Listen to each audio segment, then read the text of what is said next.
In the cold and endless stretch of the universe, where silence reigns and the light of ancient stars flickers like distant whispers, the James Webb Space Telescope pointed its golden mirrors toward a patch of sky so faint and unassuming that most astronomers would have overlooked it.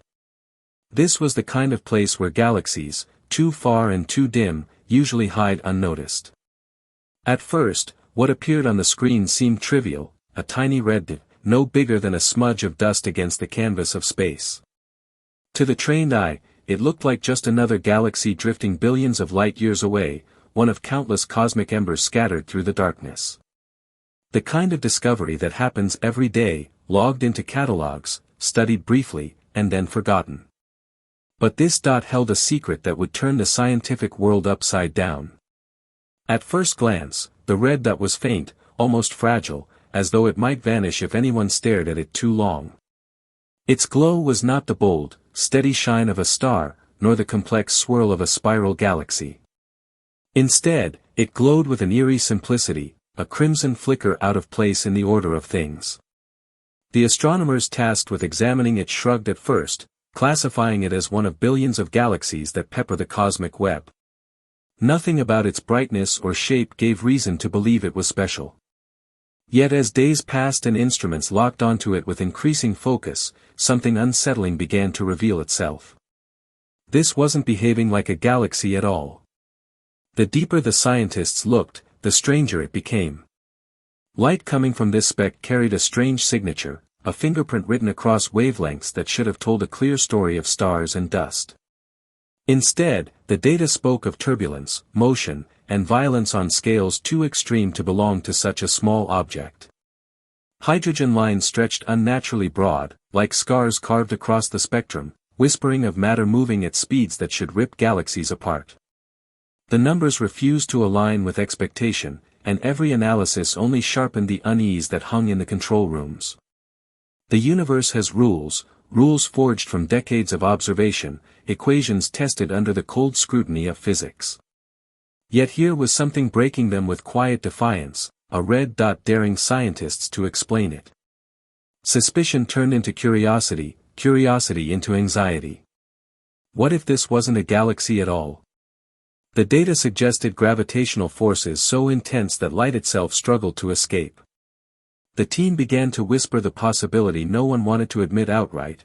What they were looking at wasn't a collection of stars, but something far darker and more powerful. Could it be a black hole? If so, it wasn't just any black hole.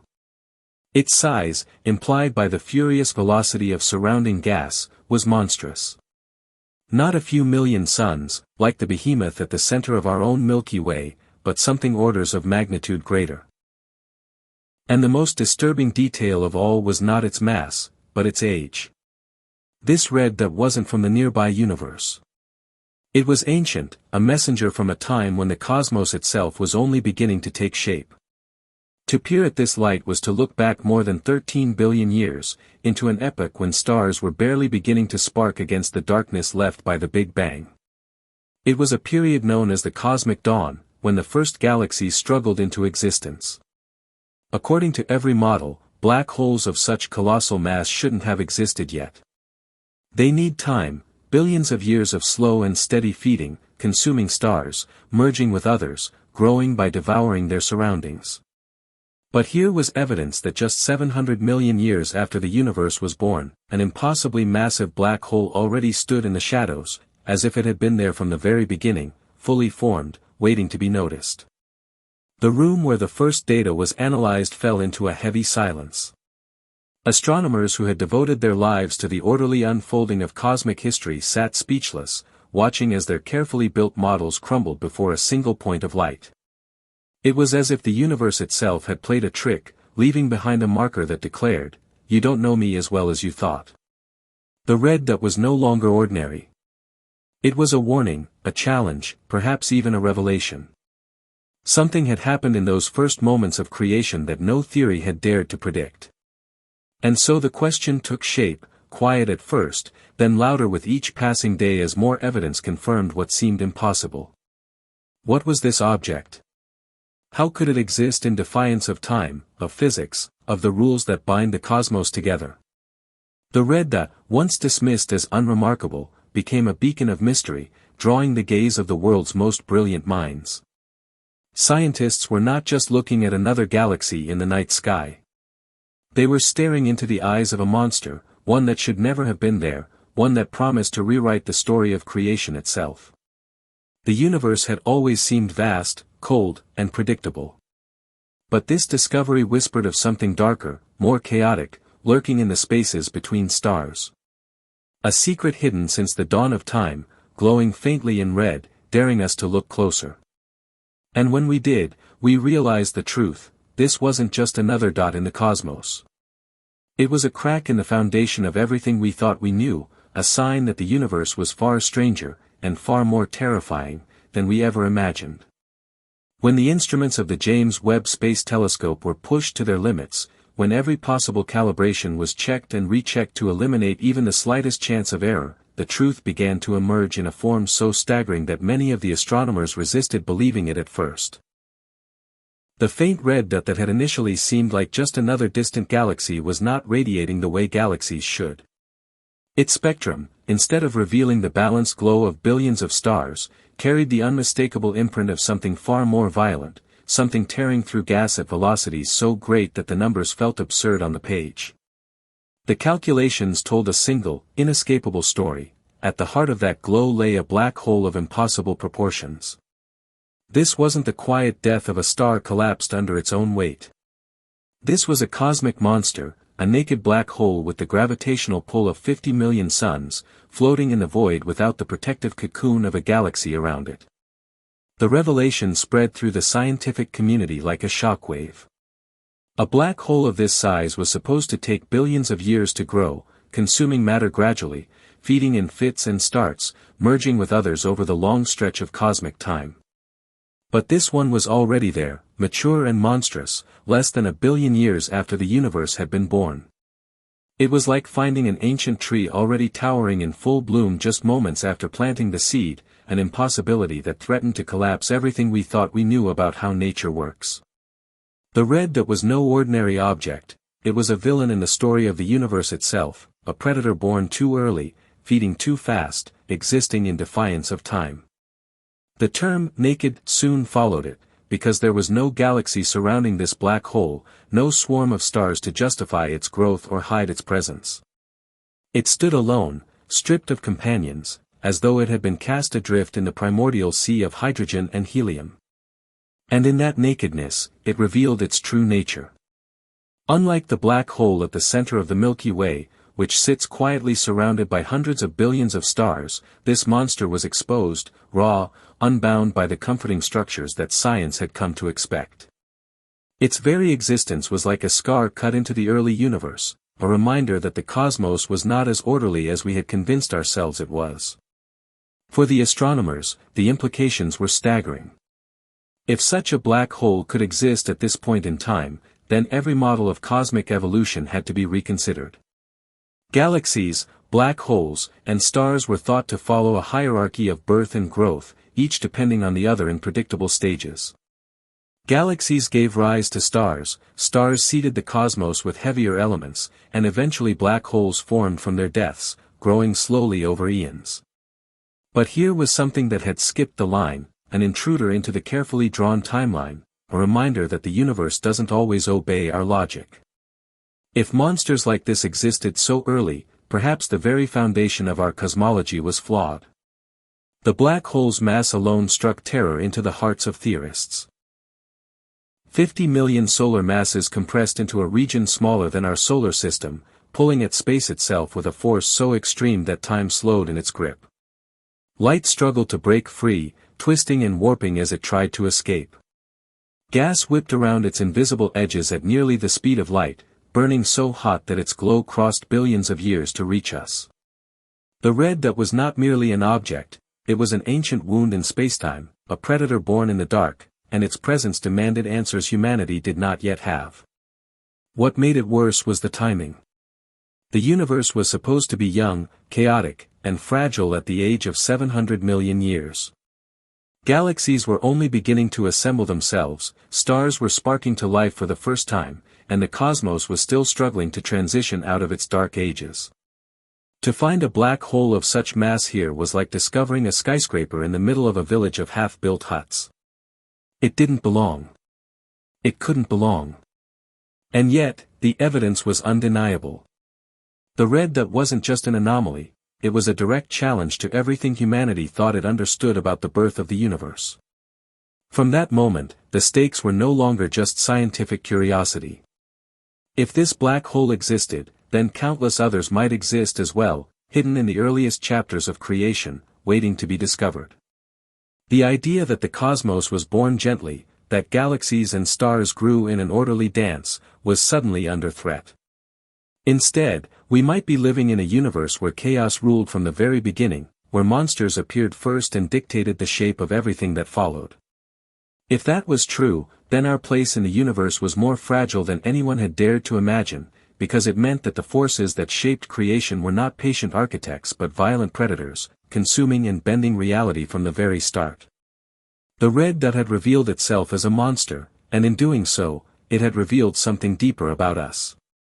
It showed how much of our knowledge rests on fragile assumptions, how easily the cosmos can rip them apart with a single discovery. The astronomers gazed at their screens, staring at numbers that should have been impossible, and realized that they were looking at the face of the unknown, at a black hole that shouldn't exist, but did. And in that realization lay the beginning of a story that would shake the foundations of cosmic history itself. From the first moment its mass was confirmed, the presence of this black hole struck like a violation of the very laws that hold the universe together. It wasn't just that it was large, or ancient, or distant, it was that it existed at a time when, by every calculation, such a thing could not exist. 700 million years after the Big Bang was supposed to be the age of beginnings, when the first stars were only just learning to burn and the earliest galaxies were fragile sparks scattered across the dark. This was the cosmic dawn, when matter was still finding the balance between chaos and structure, when light itself had only recently pierced through the veil of hydrogen gas that had suffocated the universe since its birth. And yet here, in the middle of that fragile dawn, stood a black hole 50 million times the mass of the Sun, fully formed, feeding, and already too massive for its age. The process by which black holes grow is meant to be slow and deliberate. They are born from the deaths of stars, massive suns collapsing under their own gravity until nothing can escape their pull. These stellar corpses begin small, weighing perhaps 10 or 100 solar masses, and from there, they grow only by consuming more matter or by merging with others of their kind. Even at their hungriest, the rules of physics place a ceiling on how quickly they can feed. A limit known as the Eddington rate acts like a cosmic throttle, ensuring that the radiation from incoming material pushes back against gravity, slowing the feast. For a black hole to grow from the size of a dead star to the colossal giant seen at the center of our own galaxy, it takes billions of years of steady accumulation. It is a process that mirrors the slow heartbeat of the cosmos itself, measured not in centuries or millennia, but in eons. By all rights, then, this monster should not exist at the time we see it.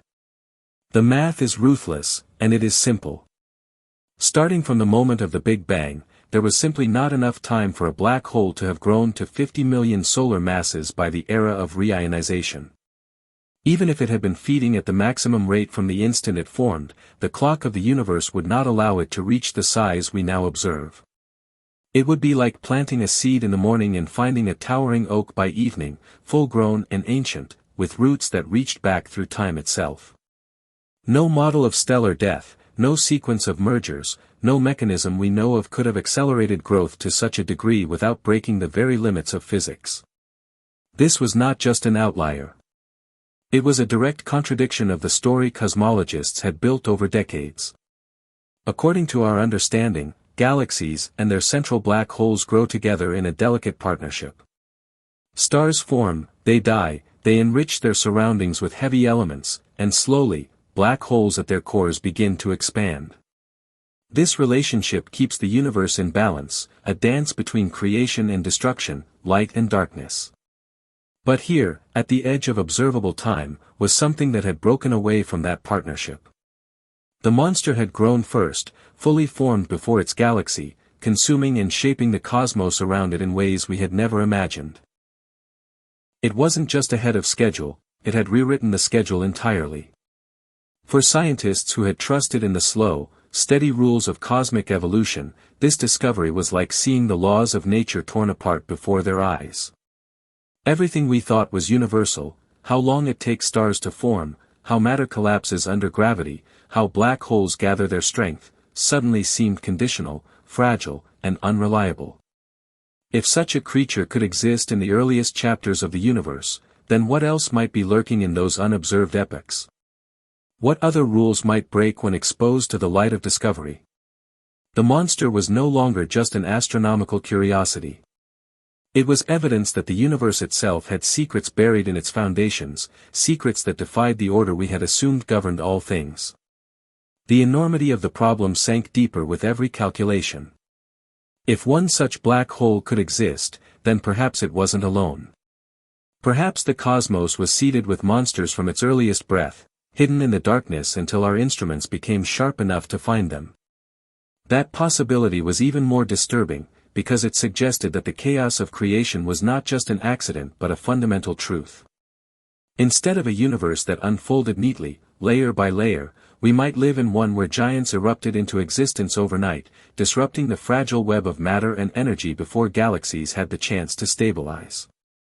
In the face of this, scientists felt not just curiosity but dread. To accept the existence of this black hole was to admit that our models of cosmic growth were incomplete, that the story of the universe might be far more violent and unpredictable than the gentle unfolding we had imagined. It meant that the rules of time and growth we had trusted could be bent, even broken, under conditions we did not yet understand. And if the rules of the universe could be broken so easily at its birth, then perhaps they were never rules at all, merely patterns we had mistaken for laws.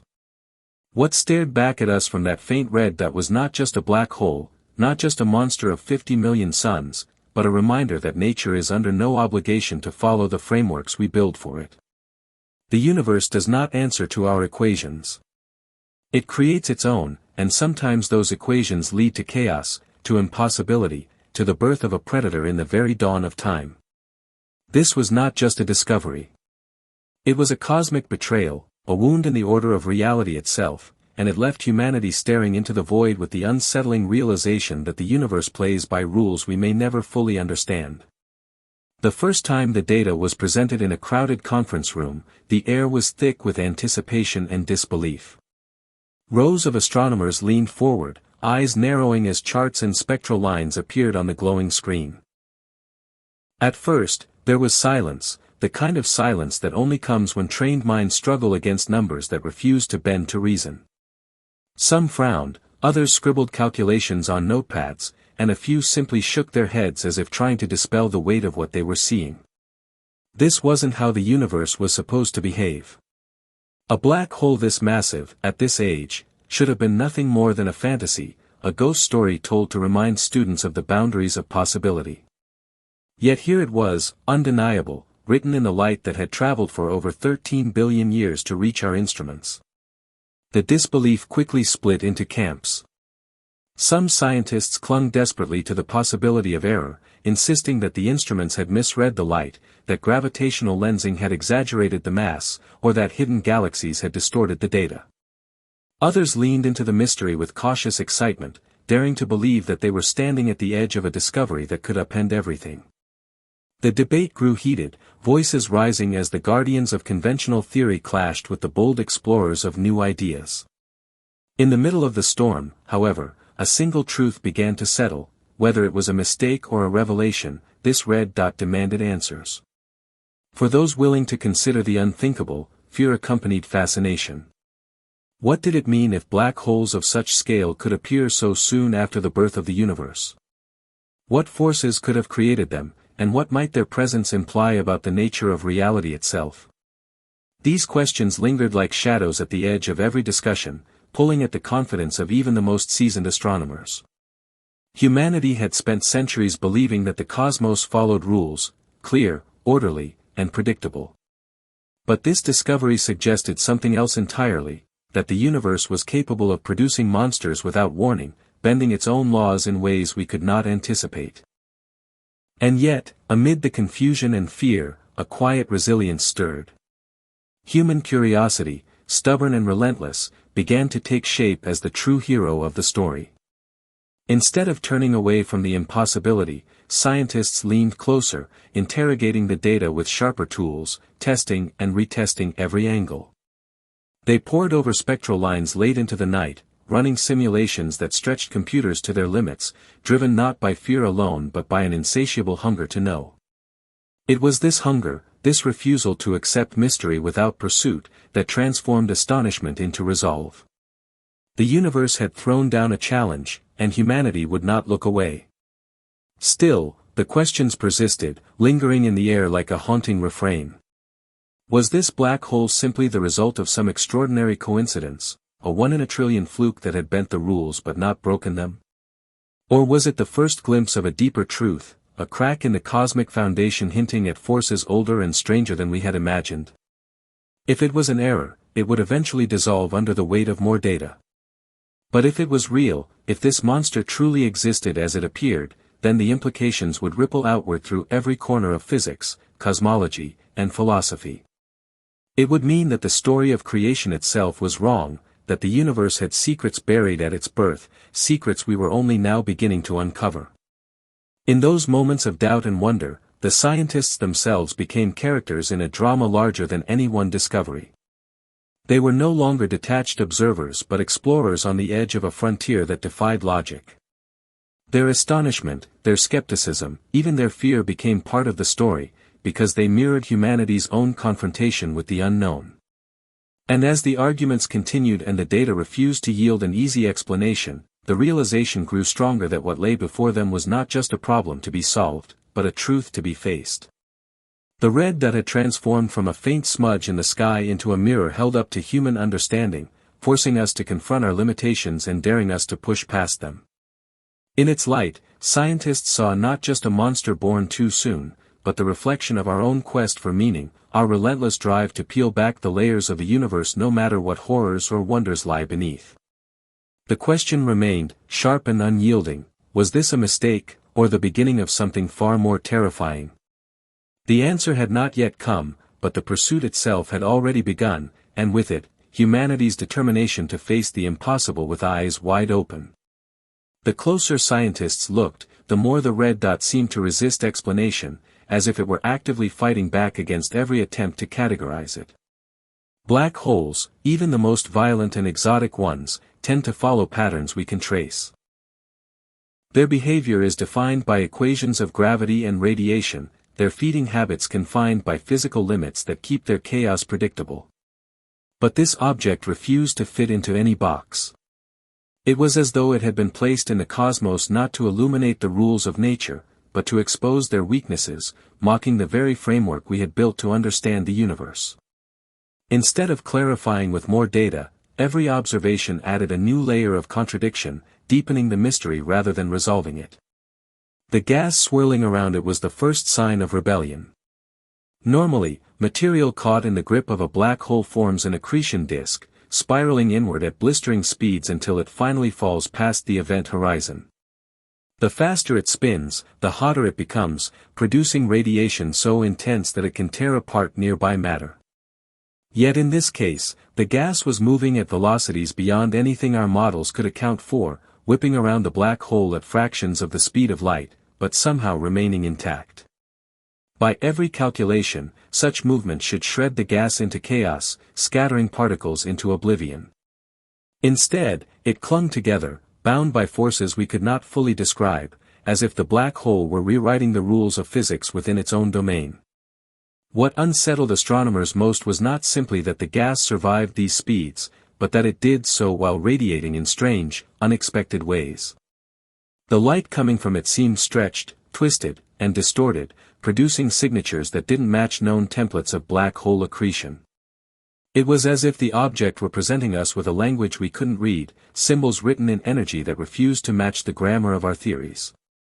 Every new spectral analysis felt like a riddle, each answer leading only to more questions. It wasn't behaving like a black hole. It wasn't behaving like a galaxy. It was behaving like something else entirely, something that seemed to delight in breaking expectations. Scientists are trained to be cautious, to avoid poetic language in describing discoveries, but behind closed doors, many of them whispered about the sense of defiance this object seemed to radiate. It was more than anomaly, it was provocation. Each new measurement seemed to laugh at our attempts to understand, like a predator playing with its prey. The numbers did not merely fail to fit, they contradicted themselves, suggesting impossible densities, impossible growth rates, and impossible stability. The black hole, if that's what it truly was, seemed to mock the very laws we had thought unshakable. It didn't just defy science. It taunted it. This taunting quality is what gave the red dot an almost sinister aura in the minds of those who studied it. Here was a relic from the cosmic dawn, and instead of illuminating that era, it cast shadows over everything we thought we knew. How could gas remain whole at such speeds?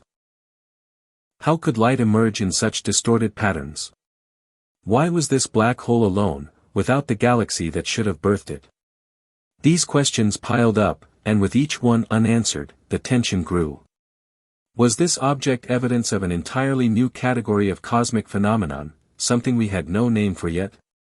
Or was it the first sign that our models, carefully constructed over decades, were brittle illusions waiting to be shattered by the harsh reality of the universe's earliest days? The sense of unease deepened when simulations were run to try to replicate the conditions observed. Supercomputers strained to recreate a system where gas could spin at such speeds without disintegrating, where a black hole could reach 50 million solar masses in such a short time. No simulation succeeded. The digital models always collapsed, producing outcomes that either exploded into chaos or fizzled into structures far smaller than the real object. The cosmos, it seemed, was reminding us that its reality was more complex than anything we could simulate, and the more we tried, the more it refused to give up its secrets. For the scientists, this growing defiance wasn't simply an academic frustration, it was a psychological weight. To dedicate one's life to the pursuit of cosmic order, only to find an object that threw that order back in your face, was deeply unsettling. Some clung to the hope of a hidden explanation. Perhaps gravitational lensing had distorted the signal more than anticipated, or perhaps there were multiple objects masquerading as one. But as evidence mounted, these rationalizations crumbled. The red dot remained what it was, a monster from the ancient past, unwilling to play by the rules, a reminder that the universe is not a classroom where equations are neatly obeyed, but a wilderness where chaos sometimes reigns supreme. And so the red dot continued to fight back against every interpretation, every attempt to tame it with theory or model. It was not simply an object of study but an adversary, daring humanity to step beyond the boundaries of its knowledge. The gas that should not exist, the speeds that should not be possible, the stability that mocked collapse, all of it spoke to a universe that was stranger, harsher, and more unpredictable than we had dared to admit. The red dot had become more than a discovery.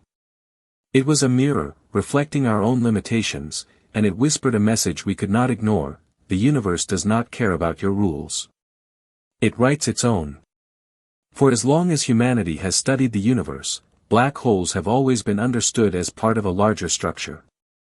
They are born from the deaths of massive stars or sit at the hearts of galaxies, feeding on the dust, gas, and stars around them. Their existence, terrifying though it is, makes sense when seen in this context. They are not solitary creatures. They are tied to their environments, dependent on the galaxies that give them birth and nurture their growth. But the object discovered by the James Webb Space Telescope broke even that fundamental rule.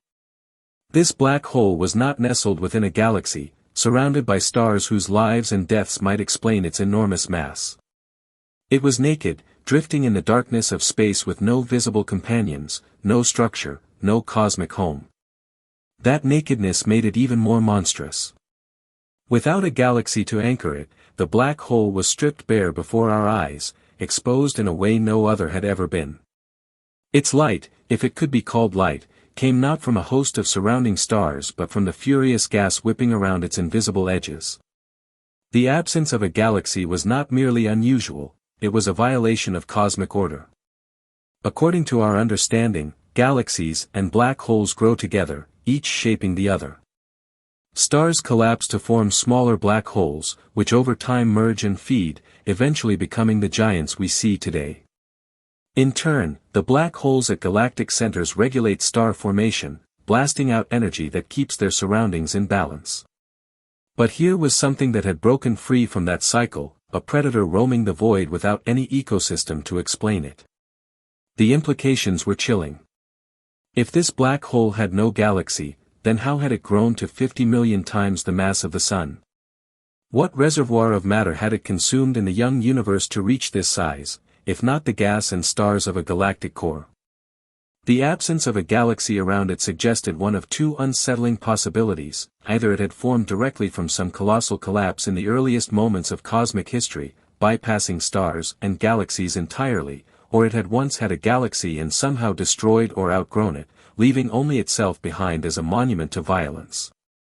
Both scenarios were terrifying, because they suggested a universe capable of producing predators that were not bound by the structures we rely on to make sense of cosmic evolution.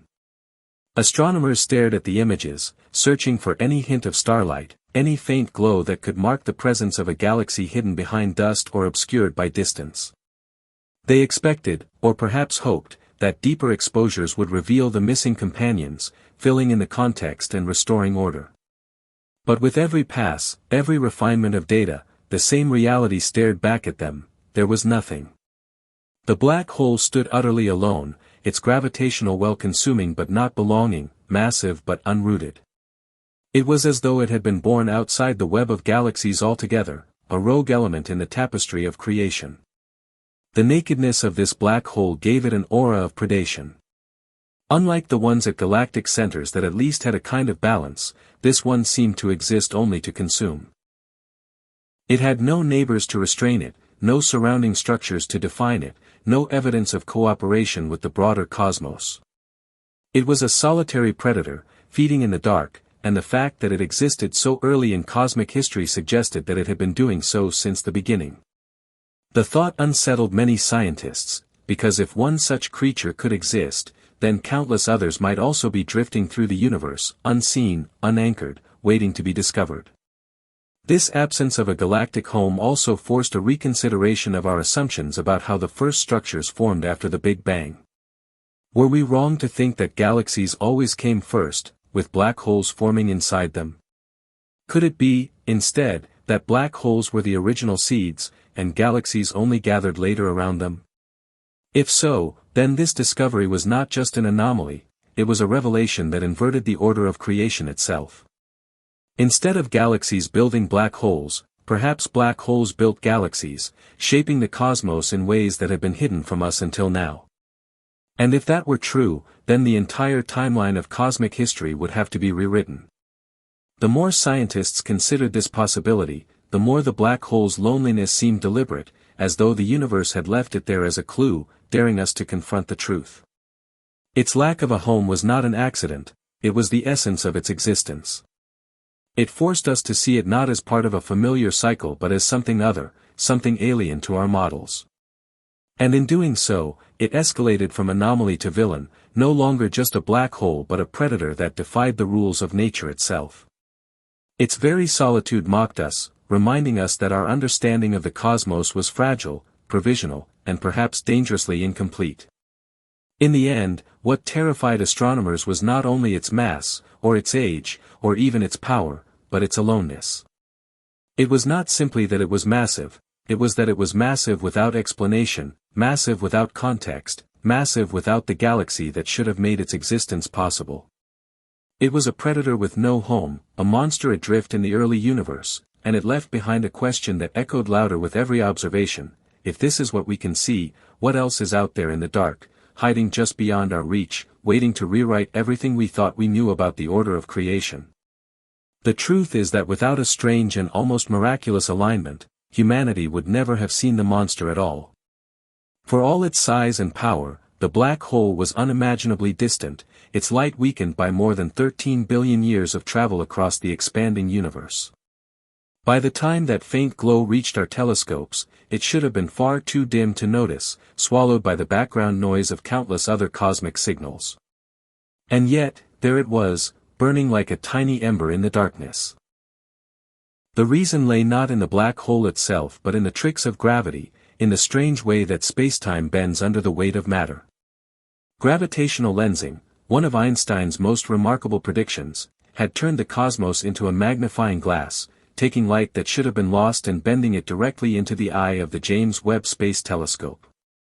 The phenomenon is simple in concept but staggering in consequence.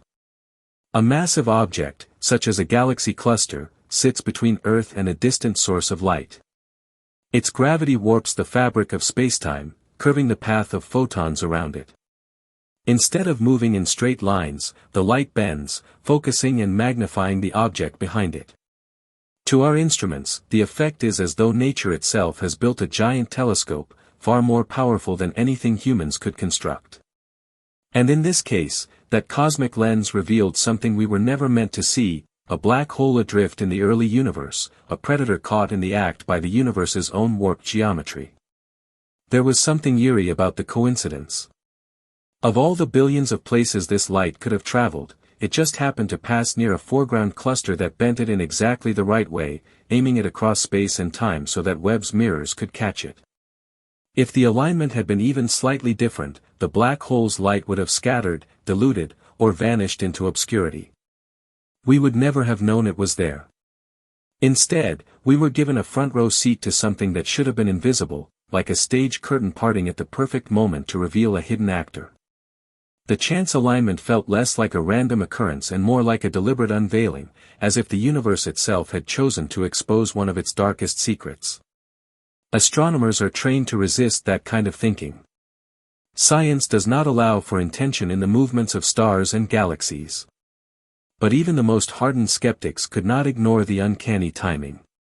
At precisely the moment when humanity built an instrument powerful enough to see this far back, the universe offered up a lens to guide our gaze toward an object that defied every theory. The synchronicity was almost mocking, as though the cosmos had been waiting for us, daring us to step beyond the comfort of our models. The feeling was unsettling. Not only had we stumbled upon something impossible, but the very act of seeing it seemed orchestrated by forces beyond our comprehension.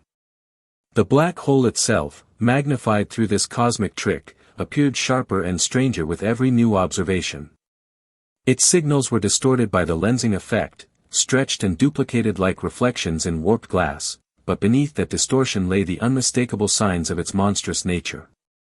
Gas moving at impossible speeds, light twisted into strange signatures, the sheer gravitational pull etched into the spectrum. The lens had not only revealed the object but emphasized its defiance of natural law, presenting it to us in a way that magnified both its presence and its impossibility. As data poured in, scientists couldn't help but marvel at the elegance of the mechanism.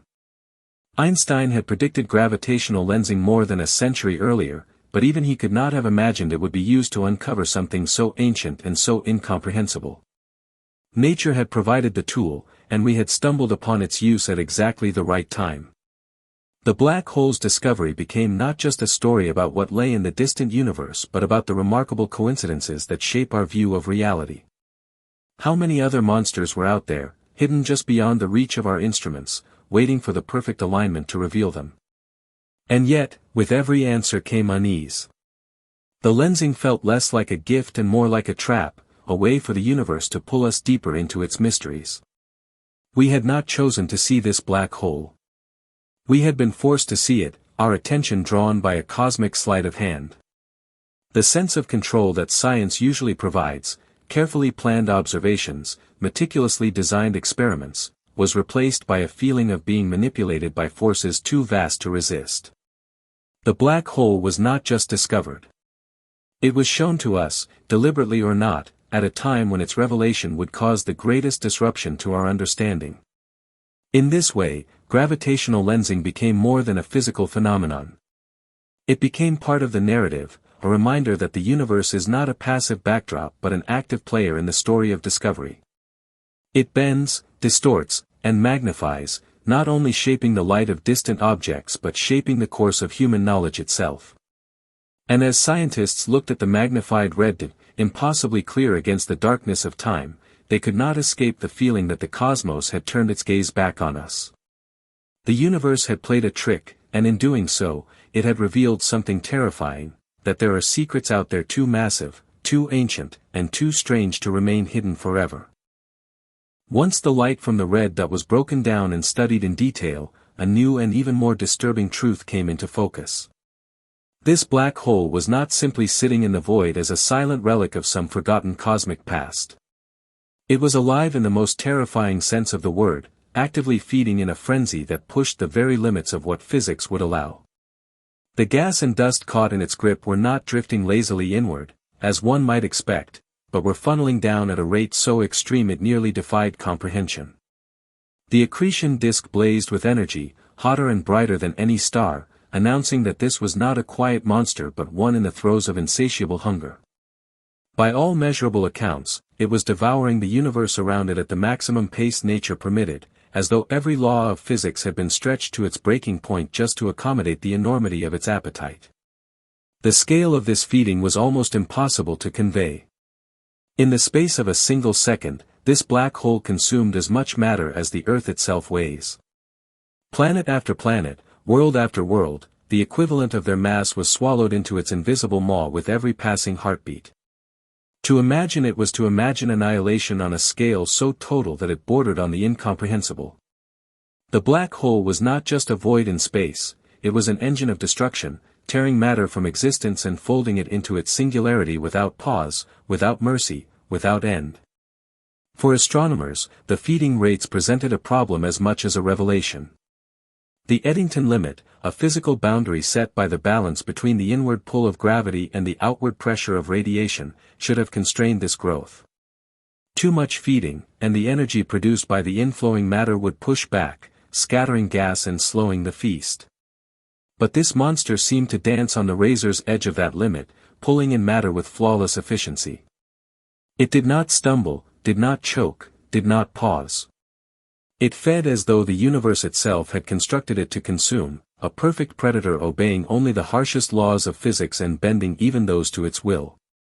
The violence of this process could be read in the light itself. Photons twisted and stretched as they escaped the maelstrom, carrying with them the story of gas spinning near the speed of light before plunging into oblivion. The intensity was staggering, a beacon that crossed billions of years just to deliver its warning. Here lies a monster whose hunger knows no bounds. And yet, what was most terrifying was the silence that accompanied it.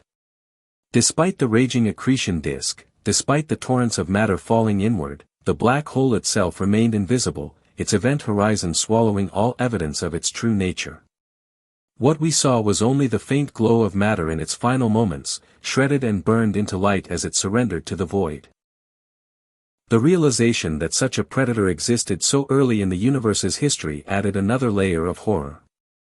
This was not a creature that had waited patiently, building its mass over billions of years. This was something that had been feeding at this impossible rate almost from the start, growing faster than any star or galaxy could form around it. Its very existence suggested that the early universe might have been far more violent than we ever imagined, littered with monsters gorging themselves on the primordial matter left behind by the Big Bang. If this was true, then the gentle story of cosmic dawn, a tale of stars gradually lighting up the dark, was a lie. The dawn had been ruled not by light, but by darkness, by predators whose hunger shaped the cosmos long before galaxies could stabilize. Each new calculation drove home the same chilling conclusion: there was no natural way to stop such a black hole once it began to feed. It could only grow larger, heavier, more unstoppable with every passing moment. And if it had reached 50 million solar masses this quickly, what might it have become in the billions of years that followed? Where was it now, and how much larger had it grown in the silence of the expanding universe? These questions lingered like shadows, feeding the sense that this was not just a discovery of the past, but a warning of the present. In this way, the black hole transformed from a distant curiosity into something more menacing. It was no longer just a red dot magnified by cosmic trickery. It was a symbol of unstoppable hunger, a predator whose appetite was measured in worlds devoured per second, a creature that operated at the very edge of physical law. It reminded us that the universe does not always create gently, that its forces are not balanced or fair, but often brutal and absolute. The monster at the dawn of time was not content simply to exist, it was determined to consume everything within reach. And in that realization, the universe grew darker, stranger, and far more terrifying than we had ever allowed ourselves to believe. When astronomers turned their most sensitive instruments toward the red dot, they expected not just to see light but to hear the cosmic scream of a black hole in the act of feeding. Normally, when a black hole consumes matter at such an extraordinary pace, it becomes one of the brightest objects in the universe. Gas spinning in its accretion disk grows so hot that it emits ultraviolet light in blinding quantities, and closer to the event horizon, the violence of collisions and compression produces X-rays powerful enough to cut across billions of years of space. These high-energy signals are the unmistakable fingerprints of a hungry black hole, the very reason quasars can shine brighter than entire galaxies.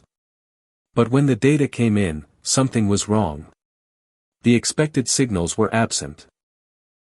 The ultraviolet light was dim, muted in ways that seemed impossible, and the X-rays were barely there at all. The monster was feeding furiously, yet it remained strangely silent, as though hiding its activity behind a veil. This silence was more unsettling than any roar could have been. Black holes are not subtle eaters. When they gorge themselves, they light up the cosmos with radiation, their accretion disks glowing like cosmic furnaces. But this one consumed at the maximum allowed by physics while leaving behind only faint traces of its violence. It was like watching a predator devour prey without a sound, bloodless and clinical, leaving no trail. The absence of ultraviolet and X-ray emissions should not have been possible, and yet the instruments confirmed it again and again. Each new observation only deepened the contradiction, making the black hole feel less like a natural object and more like something deliberately concealing itself. Speculation spread quickly, and none of the explanations offered comfort. Perhaps the light was being absorbed by thick layers of dust and gas surrounding the black hole, hiding the violence from view. But this theory faltered, because the feeding rates implied that such matter should have been burned away long ago, leaving the core blazing and exposed. Others suggested that gravitational lensing might have distorted the signals, warping the spectrum so that certain wavelengths were lost. Yet even this could not account for the silence across such broad ranges. The truth was harder to admit, the black hole simply was not behaving as it should. It was feeding, but it wasn't shining. The more scientists studied it, the more the silence began to feel deliberate, as though the monster was cloaking itself in darkness. Every known quasar, every black hole feeding at similar rates, had shouted across the cosmos in waves of ultraviolet and X-ray energy. This one whispered. It emitted only enough to mark its existence, only enough to tease us with its presence, but not enough to reveal its true nature. The red dot was a predator not only in its appetite but in its cunning. It devoured in silence, leaving astronomers with the disturbing impression that something essential was being hidden from them, something the universe was not ready for them to know. The mystery of the missing signals transformed the black hole into something even stranger. It was no longer just a violation of cosmic timelines or growth models. It was now a violation of expectation at the most basic level. If black holes this massive could exist without producing the telltale signatures of their kind, then how many others might be out there, invisible to our instruments, hiding in the early universe and even in the nearer reaches of space? For decades, astronomers had trusted in radiation as their guide, believing that no black hole could feed without revealing itself. Now, that trust had been broken. This silence also carried with it an eerie sense of intentionality, even though scientists resisted framing it in those terms. The absence of light felt like a decision, like the black hole itself had chosen to mask its presence. Of course, the rational explanation was that unknown processes of physics were at play, that new mechanisms of accretion or radiation suppression were occurring under conditions we had never observed before. Yet the human mind, confronted with such unsettling gaps, drifted toward more sinister interpretations. The black hole wasn't just massive and misplaced, it was hiding, lurking in the shadows of the universe's earliest days, revealed only because the warped geometry of spacetime had accidentally betrayed it. Every attempt to solve the silence only made the riddle sharper. If dust was hiding the emissions, then where did that dust come from in such a young universe? If physics allowed for a black hole to consume without radiating, then what other, impossible, rules might we discover in the future? And if the monster was not unique, if countless others had also grown in silence, then perhaps the history of the cosmos was built not on the bright lights of quasars and galaxies but on the quiet work of hidden predators shaping everything from the shadows. The missing ultraviolet and X-ray signals became more than just a technical anomaly. They became a haunting symbol of the limits of human knowledge, a reminder that the universe does not owe us clarity. Sometimes it hides its truths behind silence, daring us to look harder, to question deeper, to accept that what we cannot see may be just as important as what we can. In the absence of light, imagination filled the void, and with it came unease. What was this monster hiding? What truths lay buried beneath its silence? The answers remained elusive, and the red dot loomed larger in our minds, not because of the light it gave but because of the darkness it withheld. In the weeks that followed the discovery, the black hole stopped being just a point of fascination and became a battleground of ideas, a problem so severe that it pushed the scientific community into a corner. For decades, astronomers had built elegant models of cosmic history, step-by-step frameworks that described how the first stars ignited, how galaxies assembled, and how black holes slowly grew at their hearts. These models had explained nearly everything we observed in the night sky with remarkable accuracy. But the existence of this monster, fully formed and feeding less than 1 billion years after the Big Bang, tore those models apart. Every process we thought we understood was too slow, too inefficient, too bound by the laws of physics to produce what we were now seeing. Theories collapsed under the weight of this contradiction, and suddenly, the community found itself without a script to follow. The first explanation proposed was almost desperate in its simplicity. Perhaps this was a primordial black hole, one that had formed directly out of the dense conditions of the Big Bang itself. Unlike the black holes born from dying stars, these would have been forged in the raw, chaotic aftermath of creation, collapsing directly from fluctuations in matter density before galaxies or stars even existed. Such objects had been theorized before but never observed. If this red dot was indeed one of them, it would not only explain its enormous size at such an early time but also suggest that the early universe had spawned predators from the very beginning. The idea was tantalizing, but it came with its own horrors. If primordial black holes truly existed, then the cosmos might be filled with them, countless hidden giants exerting unseen influence over the structure of the universe. Others argued for a different origin, one that had been suggested but rarely considered seriously until now: direct collapse. Perhaps in the young universe, under unique conditions, clouds of hydrogen gas skipped the slow process of star formation altogether, plunging directly into black holes of enormous size. Instead of starting small and growing slowly, these objects would be born massive, seeds already weighing hundreds of thousands or even millions of suns. From there, it would not take long for them to reach tens of millions, especially in an environment rich with primordial gas. The scenario was plausible, at least in theory, but it demanded a kind of cosmic luck so rare that many struggled to believe it could account for what we were seeing. How many times could such luck have occurred? And if this black hole was not a lone fluke, but one of many, then luck was no explanation at all. Still others pressed for an entirely new category, something we had not yet imagined. Perhaps, they argued, the laws of physics themselves were different in the early universe, the conditions so extreme that processes we had never witnessed before came into play. Maybe the mechanisms that govern growth today were not the same as those that ruled at cosmic dawn. If that were true, then the red dot was not just an anomaly but a doorway into new physics, an invitation to rethink everything from the behavior of matter to the very structure of spacetime. But this possibility was also the most terrifying, because it implied that the ground beneath our theories was not stable. It meant that our equations, which had guided us so faithfully, were incomplete sketches of a reality far stranger than we could imagine. The debates grew heated, sometimes hostile. In conference halls and online forums, arguments flared between those clinging to the old frameworks and those who demanded new ones. Was this the long-sought proof of primordial black holes, long hidden until Webb revealed them? Was it evidence of direct collapse, reshaping our understanding of how galaxies and black holes form together? Or was it a sign that our most fundamental laws were wrong, that nature had played us for fools by showing us only a sliver of its true workings? Each side fought with passion, because the stakes were nothing less than the integrity of science itself. What united them all, however, was a sense of unease, a recognition that they had been cornered by reality. The universe had presented them with something undeniable, and none of their tools were sharp enough to cut through it. The data was real. The monster existed. No theory could erase it. Science had always thrived on anomalies, turning confusion into clarity, but here was a discovery so profound that it threatened to break the very process of explanation.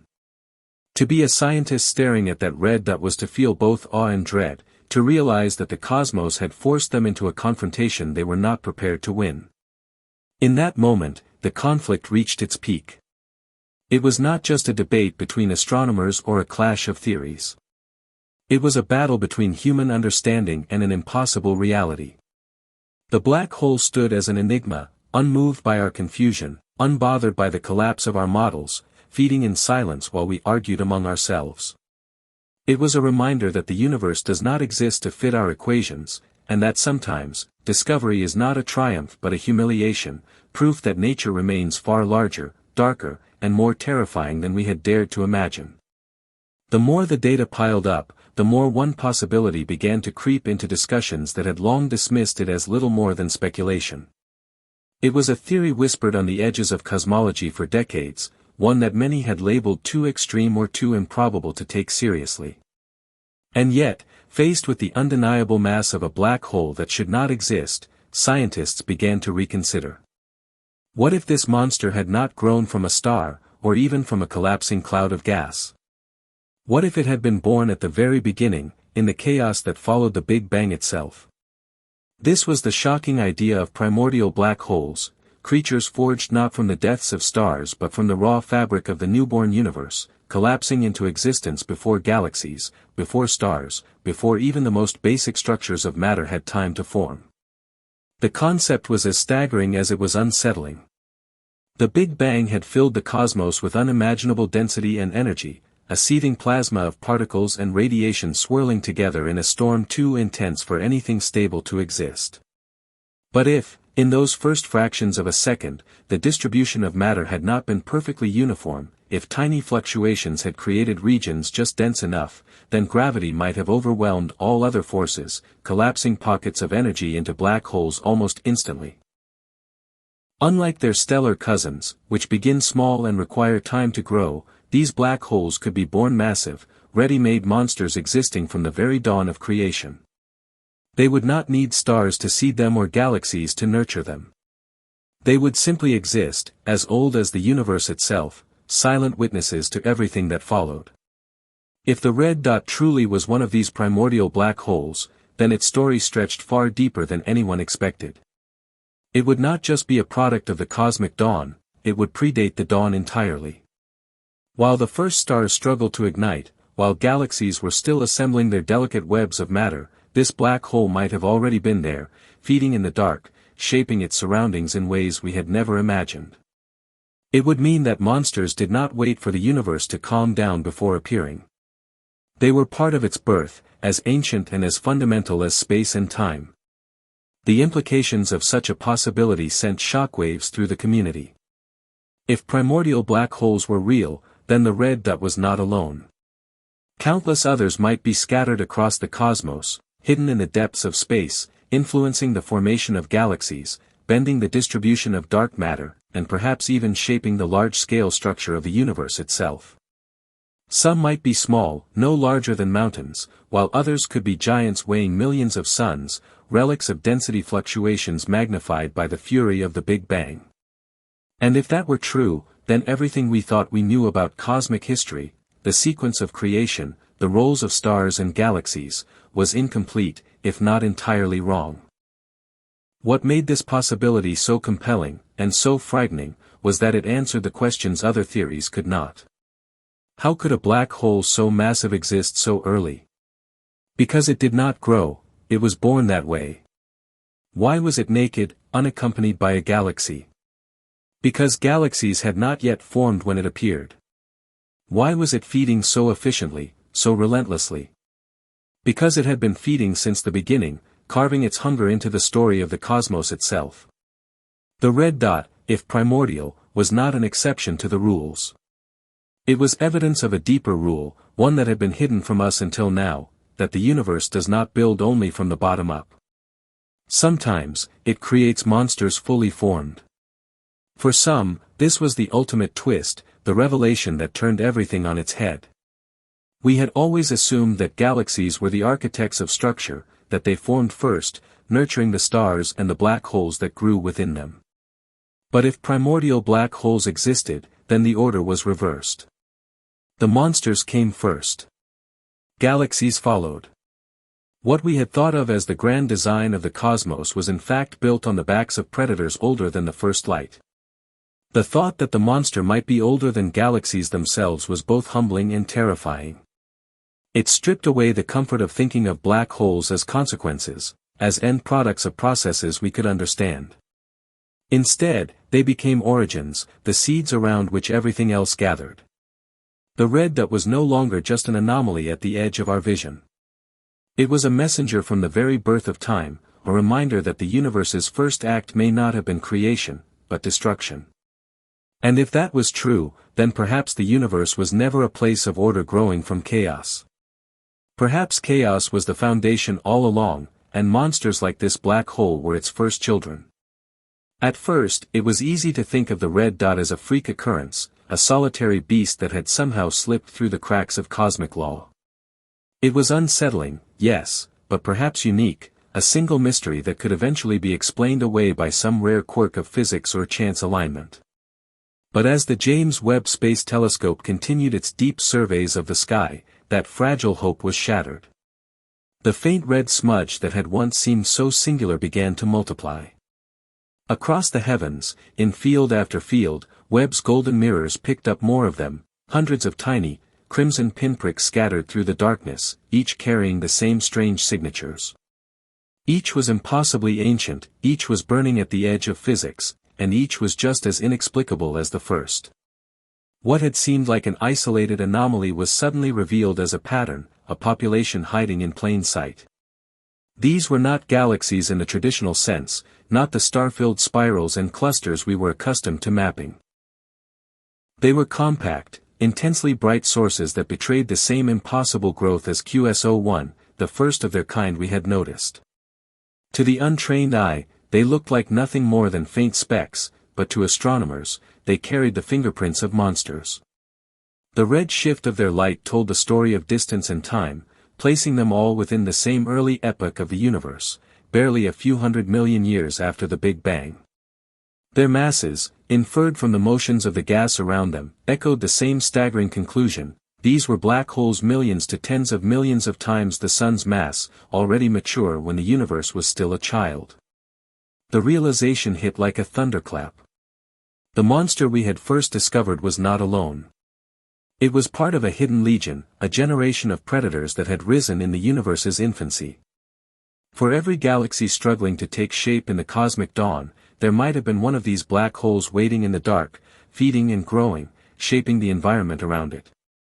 The scale of it was almost impossible to grasp. This was not just a discovery of an outlier, it was a revelation that the early universe might have been dominated by such creatures, their hunger woven into the very fabric of cosmic history. As the catalogue of red dots grew, so did the questions. How many of them were there? Were we seeing only the brightest, the largest, the most violent, while countless smaller ones lurked beyond the reach of even Webb's instruments? If so, then the population might be vast, perhaps numbering in the billions, scattered across the young universe like seeds of destruction. And if these black holes had been there from the beginning, how much of the cosmos as we know it today had been sculpted by their presence? Galaxies, clusters, even the great filaments of matter that span the universe, all might have been influenced by these early predators, their gravity pulling the web of creation into its present form. The twist was undeniable. What we thought of as the gentle dawn of galaxies, a time of slow and delicate formation, may instead have been a dark age ruled by monsters. Instead of stars lighting the sky, black holes might have been the first engines of power, feeding voraciously and bending their surroundings into shape. It was not creation first and destruction second. It was destruction from the start, with creation forced to follow in its wake. The elegant symmetry of cosmic evolution crumbled under this new vision, replaced by a universe that began not with balance but with hunger. For many, this was the most unsettling revelation yet. To accept that one black hole had broken the rules was difficult enough, but to accept that hundreds, perhaps thousands, of them had done so was something else entirely. It was no longer about explaining a single anomaly. It was about rethinking the entire history of the universe. The presence of a hidden population of these objects meant that the laws of physics as we understood them were not just bent, they were systematically broken across the cosmos.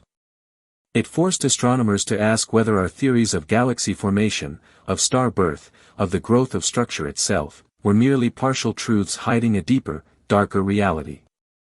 In conference rooms and scientific journals, the tone shifted from cautious debate to urgency.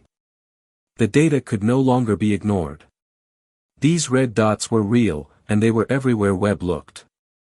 The universe was not sprinkled with a handful of anomalies.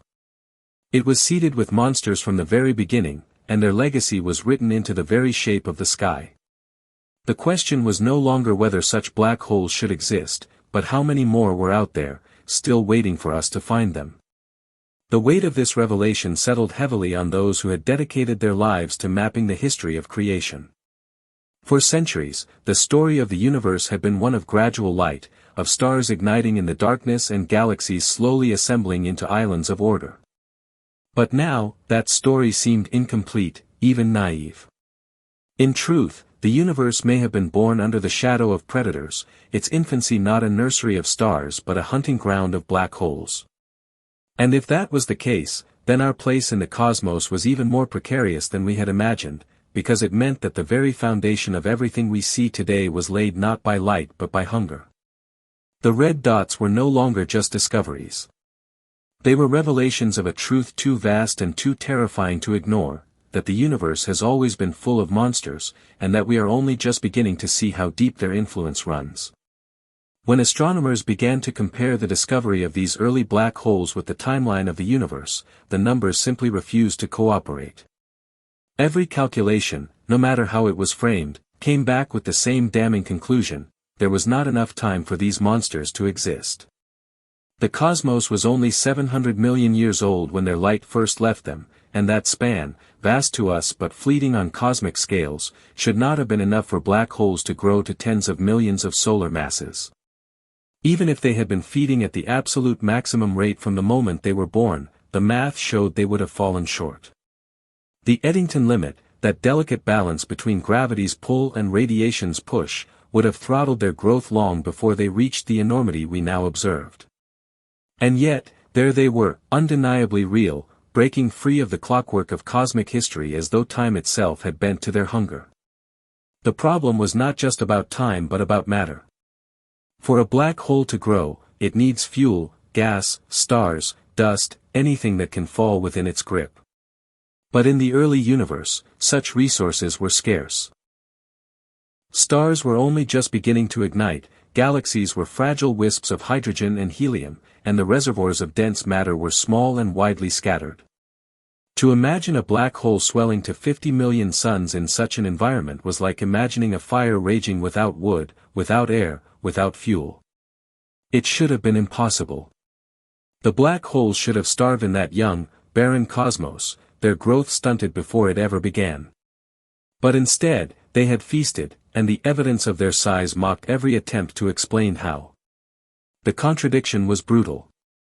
The universe was supposed to follow a timeline, a sequence of events stretching from the Big Bang to now, with each stage building logically on the last. First, the plasma cooled and atoms formed.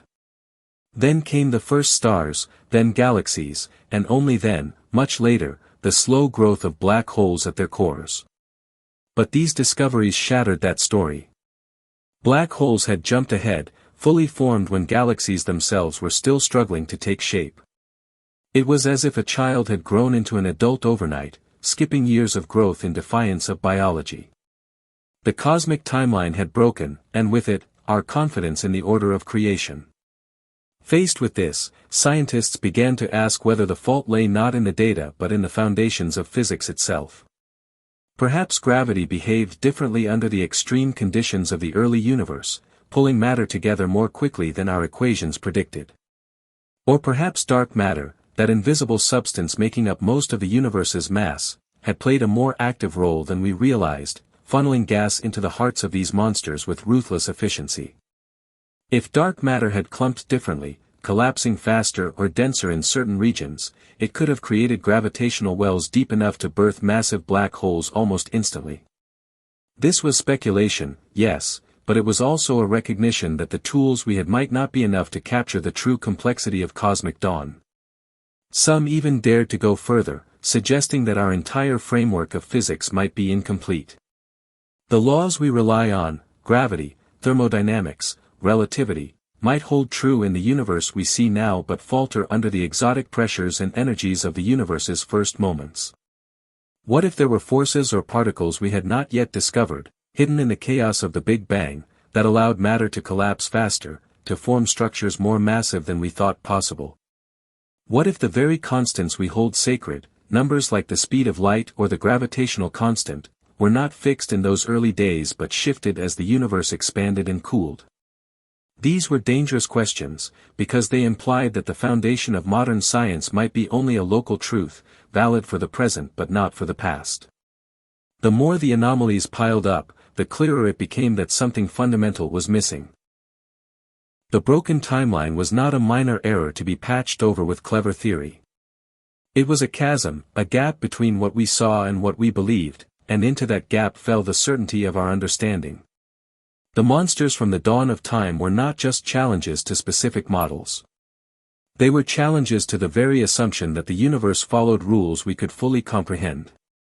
They were reminders that nature plays by its own logic, and that sometimes our neat equations are nothing more than fragile scaffolding collapsing under the weight of reality. The twist, then, was not just that black holes existed where they should not. It was that their existence suggested our entire framework for understanding the cosmos might be flawed. Time, matter, gravity, dark energy, all of it was now under suspicion. If these black holes were real, then the universe was telling us that we had been wrong about something deep, something fundamental, something that shaped the very bones of creation. And until we uncovered what that something was, every chart, every model, every timeline of the cosmos would remain suspect. The monsters had not only broken the rules, they had broken our faith in the rules themselves. For generations, astronomers believed that galaxies were the true architects of the universe. The story was elegant and easy to follow: matter gathered into clouds, stars were born, galaxies assembled, and only then did black holes emerge as byproducts, the corpses of the largest stars or the natural consequence of galactic growth. It was a comforting hierarchy, one that placed creation before destruction, order before chaos. But the discovery of these ancient, massive black holes has forced a reversal so shocking that it unsettles the very foundation of cosmic history. What if galaxies did not come first at all? What if, instead, the black holes were the seeds, and galaxies were the structures that grew around them? In this vision of the universe, the monsters were not latecomers. They were the firstborn. The more scientists studied the evidence, the more this inversion seemed not only possible but likely. Galaxies in the early universe appeared smaller, more fragile, their stars sparse and disorganized. And yet, in their midst, black holes millions of times the mass of the Sun already roared with power, far outpacing the galaxies that should have nurtured them. How could such imbalance exist unless the order of growth had been reversed? Perhaps galaxies did not birth black holes at all. Perhaps black holes birthed galaxies, their gravity pulling gas and dust into their orbits, shaping them into structures of stars and matter. The thought was radical, but it fit the puzzle in a way no other explanation could. If true, the implications were staggering. The majestic spirals and glittering clusters we see in the sky today may owe their very existence to the pull of monsters. Instead of stars being the architects of structure, it was destruction that laid the foundation.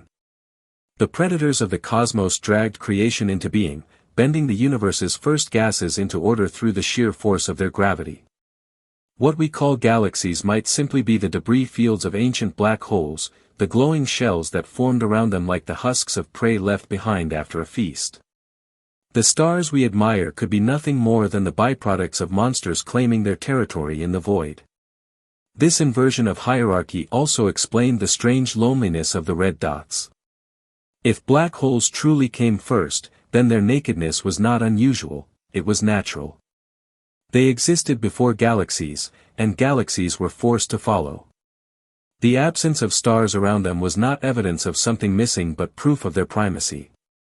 They were not wanderers cast out from their homes. They were the first builders, the dark cores around which all else assembled. To think of them this way was to admit that we had misunderstood the universe's story from the very beginning. For many scientists, this revelation was difficult to accept. It turned everything upside down. The comforting picture of galaxies as cradles of life and order was replaced by an image of galaxies as prisons, drawn into existence by monsters whose hunger shaped the cosmos. It meant that destruction was not secondary, not an afterthought, but the very first step in the creation of everything we know. The balance between light and dark tilted sharply, revealing a universe where black holes were not anomalies but the original forces of power. This shift in perspective also carried unsettling philosophical weight. If galaxies followed black holes, then creation itself was parasitic on destruction. Life, stars, planets, all of it depended on monsters feeding first. The galaxies that became nurseries of stars and, eventually, homes for worlds like our own existed only because ancient predators demanded fuel, dragging matter into their orbit and forcing it into new configurations.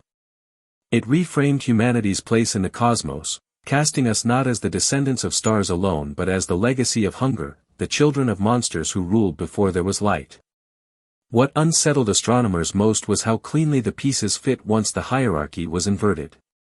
The timeline no longer seemed broken, because it had never been the one we assumed. The absence of galaxies around the first black holes was no longer a contradiction but a confirmation. The rapid growth of monsters was not a mistake but a necessity. Galaxies had followed their lead, not the other way around. The evidence was everywhere, hiding in plain sight, waiting for us to shift our perspective. And once seen, it could not be unseen. The revelation was shocking, but it was also strangely poetic. In the deepest darkness of the universe's infancy, before the first stars had kindled, the monsters had already awakened. Their gravity was the loom, and galaxies were the fabric woven upon it. The hierarchy of the cosmos was inverted, and with that inversion came a new truth: the monsters did not wait for creation. They were creation, the engines of order hiding inside destruction. The galaxies we see today, vast and beautiful, are not the mothers of black holes but their children, dragged into existence by predators older than light itself. And with that realization, the story of the universe was rewritten, not as a tale of stars first and monsters second, but as a tale where darkness always led and light always followed. The discovery of a monster that should not exist did more than frighten astronomers, it ignited a fierce determination to confront the impossible with the only weapon humanity has ever truly possessed: science. Where the black hole seemed to mock us with its silence, its strange behavior, and its violation of every known law, the James Webb Space Telescope stood as our answer. It was not just an observatory, it was a fortress of knowledge in orbit, a machine designed precisely to push beyond the limits of what the universe wanted us to see. Its golden mirrors, carefully unfolded in the vacuum of space, became shields against ignorance, and its instruments became the blades with which we struck back at the unknown. The universe might hide its secrets, but Webb was built to peel them away layer by layer, no matter how deep they were buried. The first strike came through gravitational lensing. That cosmic trick, that bending of light by foreground galaxies, was not just luck. It became a tool. By analyzing the way the monster's light was warped, split, and magnified, astronomers could reconstruct details that would otherwise have been lost. The distortion itself became a source of information, telling us how far the black hole was, how much the intervening matter had bent its signal, and how strong its true glow had been before being filtered through space. Where the monster tried to cloak itself in silence, lensing betrayed it, sharpening its image and giving us a window into its true nature. It was as if the universe's own distortion had been turned against the predator, forcing it into view. Then came spectroscopy, the art of breaking light into its elemental fingerprints. Webb's instrument spread the faint glow of the red dot into a spectrum, revealing hidden stories encoded in every wavelength. Through these spectral lines, astronomers could measure the velocity of gas as it spun around the black hole, each shift in frequency revealing speed so extreme that no doubt could remain about the monster's presence. The broadening of those lines, the way they stretched and blurred, spoke of turbulence on scales unimaginable, of matter whipped into frenzy by gravity so intense it could only come from a black hole tens of millions of times the mass of our sun. The universe had tried to silence the roar of ultraviolet and X-ray radiation, but it could not silence the language of motion. Every spectral line was a confession, a testimony etched into light itself that betrayed the enormity of the beast. Rotation curves became the final blow in this battle of knowledge. By tracing the arcs of matter moving around the invisible core, astronomers could calculate exactly how much mass lay hidden within. The logic was simple, cold, and undeniable. The faster the gas spun, the greater the gravity binding it. And the faster it spun, the more monstrous the mass became. When those curves were plotted, the results were staggering. Nothing else could account for the velocities observed, not stars, not galaxies, not even clusters of matter. Only a black hole, immense and insatiable, could anchor such movement. It was no longer speculation, no longer a mystery wrapped in uncertainty. The red dot's true nature had been exposed with mathematical certainty. In this way, science struck back at the impossible. Where the monster had hidden in silence, we dragged its secrets out into the open. Where it had tried to disguise itself in the faintness of distance, we magnified it through the bending of spacetime itself. Where it had tried to confuse with contradictions, we answered with equations that cut through the noise. Webb's golden eyes did not flinch, did not grow weary, did not doubt. They stared into the abyss until the abyss yielded its truths. The black hole might have been born of chaos, but human curiosity was relentless, and in that clash, curiosity proved the stronger. Yet this victory was not without cost. For every answer Webb provided, new questions emerged. The certainty of the monster's mass only deepened the impossibility of its existence. The clarity of its feeding only sharpened the paradox of its silence. The precision of the measurements only made the broken timeline harder to ignore. But that was the essence of the strike, not to solve the mystery completely, but to force the universe to reveal its contradictions in full, to strip away excuses and force us to face reality as it was. In this sense, the weapon of science was not a blade that cut monsters down but a mirror that made them undeniable. In the end, Webb's triumph was not that it destroyed the monster, but that it proved it beyond doubt. The black hole was no longer a rumor hidden in the shadows of space. It was a fact etched into light, confirmed by lensing, spectroscopy, and rotation curves. Humanity had stared into the earliest darkness of the universe and returned not with fear alone, but with knowledge. And in that knowledge lay the seed of power, the beginning of a new chapter in our understanding.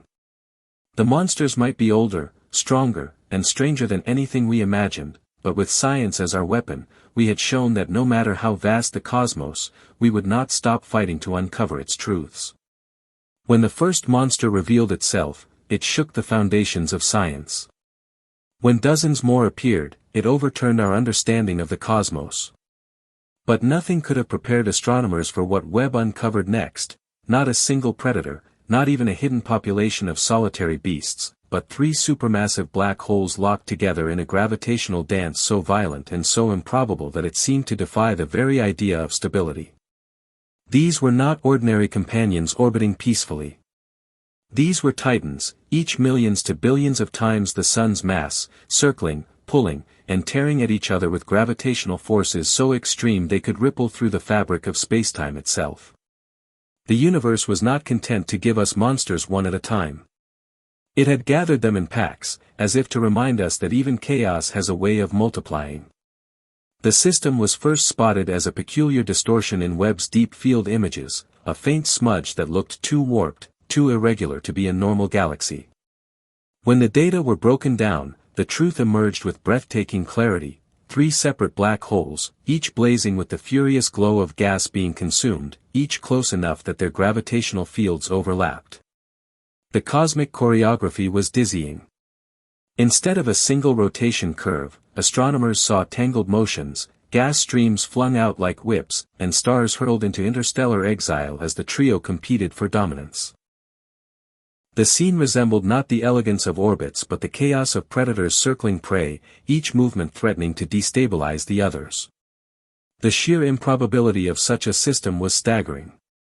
Black holes this massive were rare enough individually, but to find 3 together in such close quarters seemed almost impossible. And yet, there they were, locked in a dance that could only end in catastrophe. Their orbits were unstable, destined to decay over millions of years, and when they did, the collisions would send shockwaves of gravitational energy across the cosmos, powerful enough to ripple spacetime itself. These waves, though invisible to the eye, would stretch and compress the very fabric of reality, carrying the echoes of destruction across billions of light-years. The idea that we were witnessing such a system so early in the universe's history was more than unsettling, it was apocalyptic. For scientists, the triple monster system was both a nightmare and a treasure. It was a natural laboratory for testing Einstein's theory of relativity under the most extreme conditions possible. The distortions of light, the bending of time, the energy released as these giants circled each other, all of it provided clues to the deepest workings of gravity. Yet even as it offered answers, it raised darker questions. How had such a system formed so quickly after the Big Bang? Were these 3 primordial, born fully formed and pulled together by chance, or had they collided as galaxies merged around them, dragged into proximity by cosmic evolution? Each possibility was terrifying in its own way, pointing to a universe far more violent than we had imagined. The chaos extended beyond the trio themselves.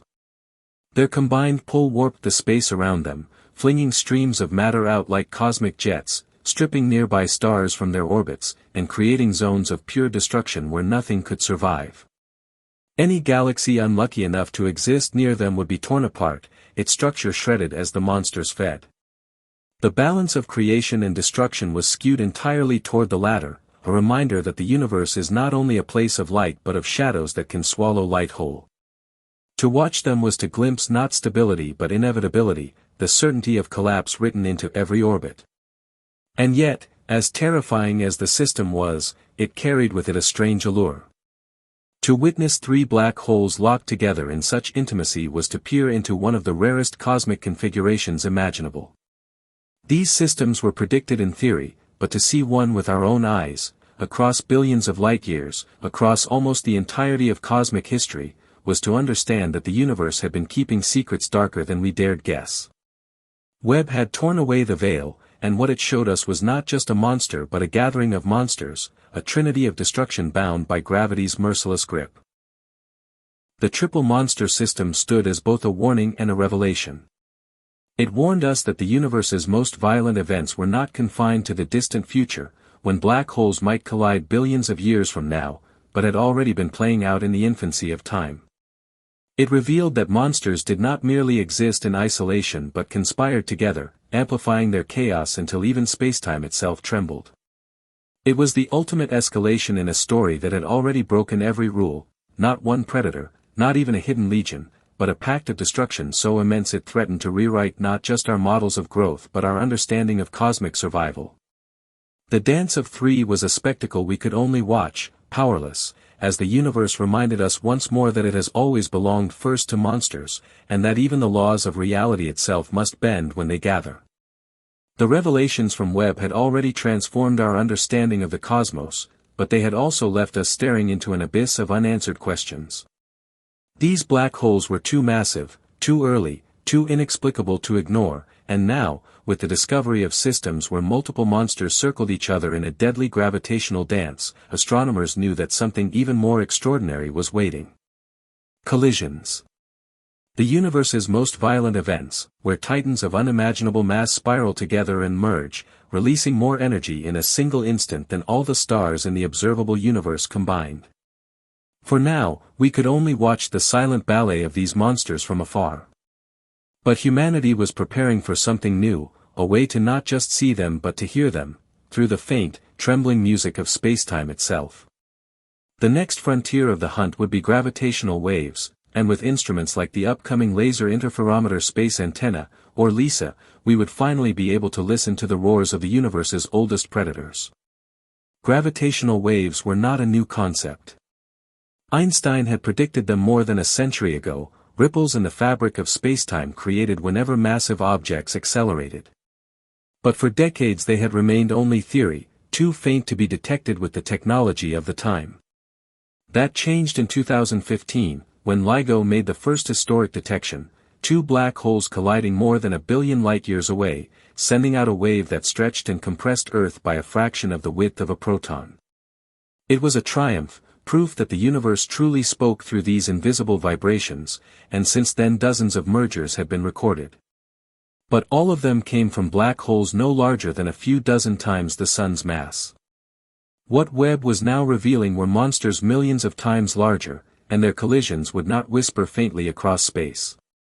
They would thunder, their roars echoing across billions of years, leaving scars in spacetime strong enough to resonate across the cosmos. LISA was humanity's answer to this new challenge, a machine designed not for Earth but for space itself. It would not be bound by the tremors of our planet or the noise of our atmosphere. Instead, 3 spacecraft would form a vast triangle millions of kilometers wide, orbiting the Sun in perfect formation, their lasers bouncing between them with exquisite precision. Any ripple in spacetime passing through this giant detector would stretch and squeeze the triangle ever so slightly, and those changes would be recorded as the voice of the cosmos. Unlike LIGO, which could hear the higher-pitched chirps of stellar-mass black holes, LISA would be tuned to the deep, rumbling bass of supermassive black holes spiraling together. It was, in effect, a cosmic ear designed specifically to catch the monsters Webb had uncovered. The thought was electrifying. For the first time, we would not just see the chaos of the universe's dawn but hear it, feel it, measure it in the vibrations of spacetime itself. Each merger would carry with it a unique song, a pattern that revealed the mass of the black holes, their spins, their distances, and even the geometry of their orbits. The universe would no longer be silent. The monsters would no longer hide in faint red dots. They would sing their own requiems as they devoured each other, and humanity would be listening. The collision of 3 black holes like those in the Triple System would create symphonies unlike anything we had ever recorded, waves strong enough to reshape our understanding of gravity itself. But there was more to this hunt than mere detection. Gravitational waves would give us a way to peer into epochs otherwise invisible. Light could be absorbed, scattered, hidden by dust or gas, but waves in spacetime passed through everything unimpeded. They would carry information from places light could not reach, from depths of black hole collisions where photons were trapped forever. To capture these signals was to capture a direct line to the truth of the universe's most secretive events. The monsters could cloak themselves in silence, but they could not stop spacetime from quivering as they moved. In this sense, gravitational wave astronomy was the ultimate weapon of curiosity, an unmasking of destruction at the most fundamental level possible. The prospect carried a strange poetry. For centuries, humanity had looked up at the stars and seen only light. We had learned to read it, to split it into spectra, to trace it across time and space. But the cosmos had always been more than light. It had been vibrating, singing, roaring in frequencies too low, too subtle for us to hear. Now, with LISA and other detectors, we would finally tune into that deeper register. The universe would become not just an image but a symphony, and black holes would be its loudest musicians. The thought that we might one day hear the merging of primordial monsters, older than galaxies, was almost too overwhelming to imagine. Yet for all its beauty, there was also dread. To hear these signals would be to confirm beyond doubt that the monsters Webb had shown us were not passive relics but active players in the cosmic story. Their collisions would not only reshape galaxies but also shake the structure of the universe itself. Each detection would be a reminder that the cosmos is not a place of quiet order but of constant upheaval, ruled by predators whose final acts release energies so vast that they dwarf entire civilizations. And in that sound would be the reminder of our own fragility, our own smallness against forces that care nothing for us. Still, humanity pressed forward. The preparation for Lisa, the refinement of detectors on Earth, the collaboration of thousands of scientists across the globe, all of it was fueled by the same drive that had always defined us, the refusal to look away from the impossible. The monsters had revealed themselves, and now we would listen to their voices. Their roars, when they came, would be unlike anything we had ever experienced. They would echo through the detectors as faint ripples but would resound in our minds as proof that we had truly opened a new sense, a new way of knowing the universe. The hunt had entered a new stage, and this time, we were ready not just to see the monsters but to hear the universe tremble beneath their weight. The monsters had broken every rule we thought we understood, tearing holes in the carefully woven fabric of cosmic history. They were not supposed to exist so soon after the Big Bang, not supposed to be so massive, not supposed to thrive in a universe still too young to feed them. At first, the discoveries seemed like defeats, like blows struck against the foundations of science itself. But humanity has never been a species to retreat when faced with the impossible. Instead, the impossible has always been our greatest challenge, the spark that drives us forward. And so, the broken rules became invitations. The contradictions became puzzles. The monsters became teachers, and from their shadow we began to strike back, not with fear, but with knowledge. The first strike came in the form of simulations. Supercomputers across the world were turned into arenas where scientists recreated the dawn of time, running models that stretched the laws of physics to their breaking point. These simulations pushed matter and energy into chaotic conditions, testing whether black holes could form through exotic processes we had overlooked. Some scenarios showed that clouds of primordial gas, collapsing directly under their own gravity, could bypass the stage of star formation entirely, birthing black holes millions of times the sun's mass in one catastrophic sweep. Others explored the possibility of dense regions of dark matter acting as cosmic cradles, funneling baryonic matter into wells so deep that growth became almost instantaneous. In every case, the simulations revealed that what we had once dismissed as impossible might simply be rare, or hidden behind physics too extreme for us to replicate until now. At the same time, new physics began to emerge from the cracks left by the monsters. Perhaps gravity itself was not as unyielding as we thought. Some theorists proposed modifications to Einstein's relativity, subtle changes that would only reveal themselves under the extraordinary conditions of the early universe. Others suggested that fundamental constants, numbers we have long believed to be fixed, might have shifted during the first moments after the Big Bang, allowing matter to collapse faster, to grow more rapidly, to bend the rules in ways we cannot yet replicate. These were bold ideas, dangerous to established thinking, but boldness was necessary in a universe where the impossible had already proven itself real. Dark matter, too, was thrust back into the spotlight. For decades, it has been the invisible scaffolding of the cosmos, shaping galaxies with its unseen gravity. But what if it did more than shape? What if it birthed? Some proposed that black holes might be the natural consequence of dense clumps of dark matter, collapsing into seeds long before ordinary matter had even settled into galaxies. If true, it would mean that dark matter is not just a passive player but the true architect of the universe, the hidden hand that created the monsters and, through them, everything else. It would rewrite not only our understanding of black holes but of the very composition of the cosmos. And beyond even these daring theories lay the most radical possibility: primordial black holes, relics of the Big Bang itself, scattered like fossils across the universe. If the monsters were indeed primordial, then they were not just part of cosmic history, they were its foundation. Their existence would link us directly to the first fraction of a second after creation, to the moment when quantum fluctuations in the seething plasma of the newborn universe may have collapsed into black holes. In this view, the monsters were not accidents but inevitabilities, their presence etched into spacetime as deeply as the expansion of the universe itself. To study them was to study the origin of everything, to peel back the veil on the very moment reality began. In this way, the monsters that once seemed to mock us became our adversaries in a battle of intellect, and science became our revenge. Where they had broken the rules, we expanded the rulebook. Where they had terrified us with their silence, we forced them to speak through light, spectra, and simulations. Where they had threatened to unravel our timeline, we rewove it with bolder, stronger threads. The fear they inspired became fuel, driving researchers to look deeper, question harder, and dare to imagine what had once been dismissed as fantasy. The fight was not easy, and it was far from over. Each new theory demanded proof, each simulation needed confirmation, and the monsters themselves continued to loom with mysteries we could not yet solve. But the act of pushing back was itself a victory. Science thrives not in certainty but in conflict, in the struggle between what we expect and what we discover. And in that struggle, we grew stronger. The universe had presented us with villains of unimaginable scale, but we had answered not with despair, not with surrender, but with curiosity sharpened into a weapon.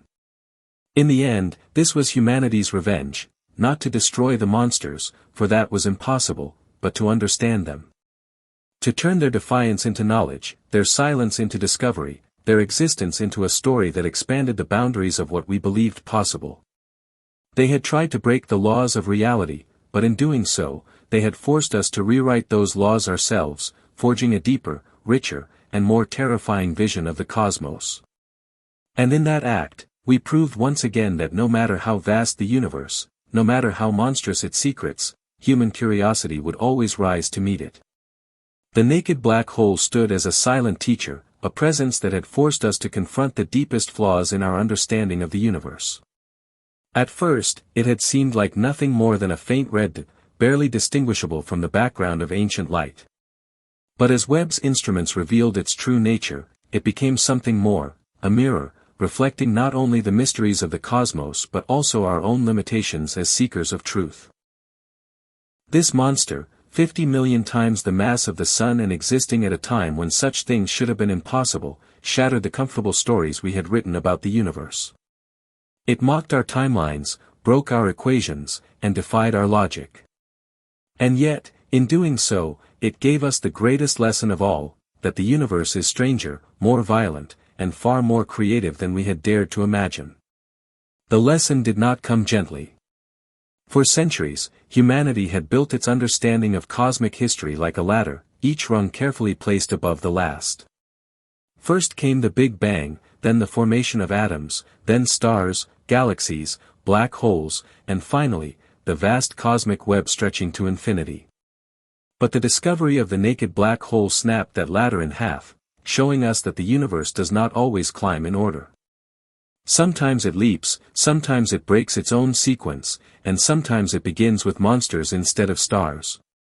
It was a humbling revelation, one that forced astronomers to accept that our models, however elegant, are still fragile sketches of a reality too vast to be contained in equations. And yet, this humility was not weakness. It was strength. By facing the impossible, we sharpened our tools, broadened our imaginations, and forged new ways of seeing the cosmos. The black hole's defiance became the catalyst for new simulations, new theories, and new instruments designed to peel away the layers of mystery.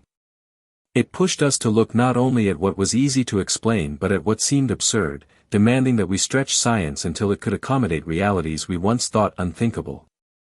In that way, the monster became our adversary, but also our guide, leading us toward deeper truths we might never have sought without it. The nakedness of the black hole carried its own haunting lesson.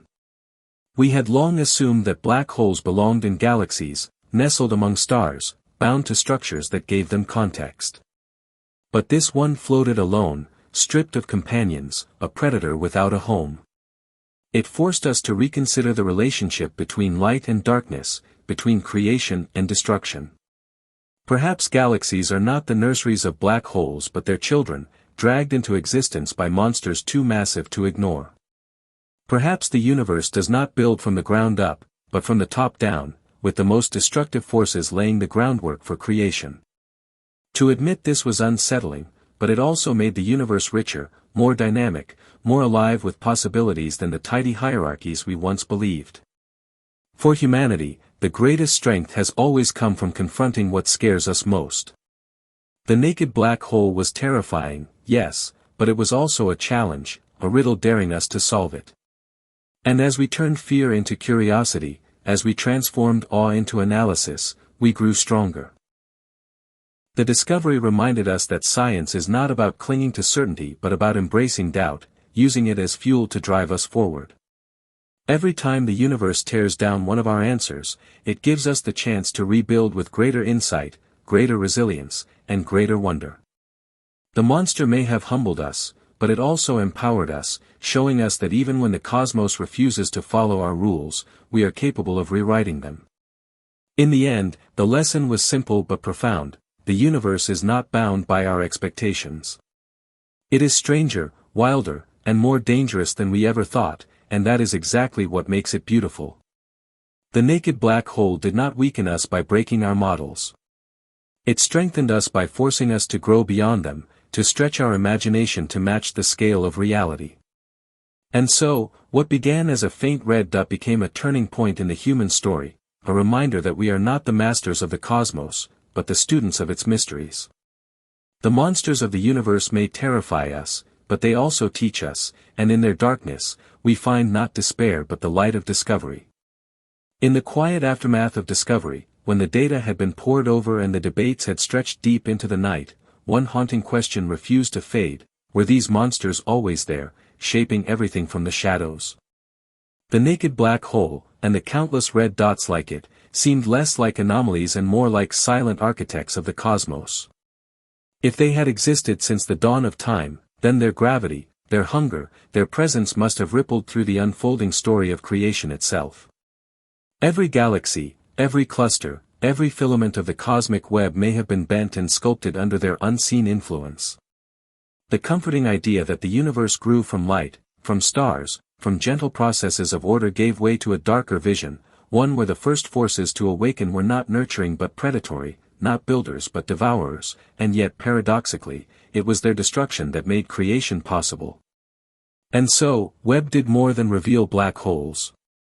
It revealed the possibility that the very bones of reality were laid down by monsters we had never imagined, that the order we see today is not the absence of chaos but the result of chaos harnessed, shaped, and stretched across billions of years. The telescope became not only an instrument of observation but of confrontation, forcing us to stare directly into the abyss and admit that the universe is not built to comfort us. It is built to exist, vast and strange, indifferent and yet profoundly beautiful in its defiance of our expectations. To gaze into the faint glow of those ancient predators was to gaze into a truth both terrifying and awe-inspiring, that the cosmos is older, darker, and far more alien than the stories we once told ourselves. Yet in that terror lies something profoundly human. For while the monsters dwarf us in every conceivable measure, size, age, power, we are the ones who found them. We are the ones who built mirrors so precise they could catch the faintest whispers of light across billions of light years, who split that light into spectra and turned it into knowledge, who dared to question the very laws we had believed immutable. That courage, fragile though it seems against the enormity of the universe, is what defines us. We are small, yes, but we are not blind. We are vulnerable, yes, but we are not silent. Where the monsters consume, we observe. Where they mock our understanding, we expand it. And in that pursuit, we carve out meaning in a universe that offers none freely. The final reflection, then, is not one of despair but of wonder. The monsters do not diminish us, they elevate us, because in facing them we prove that curiosity can reach farther than fear. Webb's discoveries remind us that the cosmos is not ours to control, but it is ours to explore, to question, to unravel one layer at a time. The monsters may have shaped the universe long before we arrived, but it is we who give them names, who weave them into the story of existence, who turn their silent gravity into a lesson about resilience and discovery. And perhaps that is the true gift they offer, the chance to see not only the vastness of the universe but also the vastness of our own determination to seek truth within it. Still, the mystery remains intact. Were these black holes truly primordial, born in the furnace of the Big Bang itself?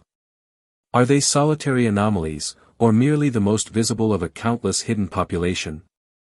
Do they hold the key to dark matter, to the broken timeline of creation, to the laws of physics themselves? We cannot yet say, and perhaps that is as it should be. For what is science if not the dance between questions and answers, between the known and the unknowable? The red dots will continue to haunt us, their light traveling endlessly through space, daring us to uncover more. As the story closes, we are left not with certainty but with wonder, not with finality but with possibility. The monsters may always have been there, shaping everything in silence, but now we know to look for them, to listen for them, to challenge them with every tool we can build. And though they may never yield all their secrets, the search itself is the point. For in seeking, we remind ourselves of who we are, fragile beings on a small world, staring into an infinite darkness, unafraid to ask the hardest questions. The universe keeps its mystery, but we keep our courage, and together those truths leave us not diminished but endlessly alive with curiosity.